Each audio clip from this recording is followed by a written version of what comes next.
हाल ही में India Japan को पीछे छोड़ के वर्ल्ड की फोर्थ लार्जेस्ट इकोनॉमी बन चुका है with over 4.18 trillion dollars economy. और शायद कुछ सालों में जर्मनी को भी पीछे छोड़ के इंडिया वर्ल्ड की थर्ड लार्जेस्ट इकोनॉमी बन सकता है।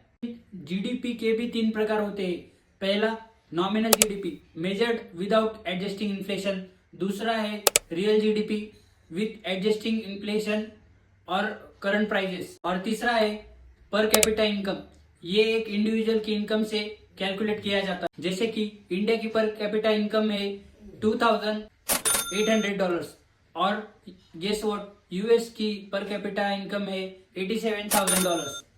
आखिर ये इतना फर्क क्यों? इंडिया के कुछ स्टेट जैसे कि महाराष्ट्र, गुजरात, कर्नाटका, तमिलनाडु, ये सब स्टेट देश की जीडीपी में हायर लेवल ऑफ कंट्रीब्यूशन दे रहे हैं, लेकिन लोअर स्टेट जैसे कि बिहार, उत्तर प्रदेश, छत्तीसगढ़ ये देश की इकोनॉमी में कुछ ज्यादा कंट्रीब्यूट नहीं कर पा रहे हैं।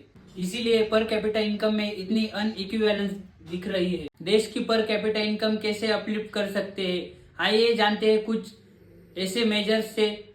पहला, मैन्युफैक्चरिंग एक्सपेंशन। हम ऑटोमोबाइल और टेक्सटाइल इंडस्ट्री को अपलिफ्ट कर सकते हैं। दूसरा है एग्रीकल्चरल प्रोडक्टिविटी। हम स्मार्ट फार्मिंग को प्रमोट कर सकते हैं। तीसरा है सर्विस सेक्टर ग्रोथ, जैसे कि हम इनकरेज कर सकते हैं स्टार्टअप्स और गिग इकोनॉमीज को। चौथा, invest in education and skill development. और कई मेजर्स जैसे कि इनकरेज इन्वेस्टमेंट्स, इंक्रीज एक्सपोर्ट्स और देश का इंफ्रास्ट्रक्चर डेवलप करना। तो दोस्तों, ये थे कुछ मेजर्स जैसे कि हम देश की इकोनॉमी बूस्ट कर सकते हैं और पर कैपिटा इनकम भी। तो मिलते हैं अगले किसी नए वीडियो में ऐसे ही इंफॉर्मेटिव कंटेंट के साथ। तब तक के लिए जय हिंद।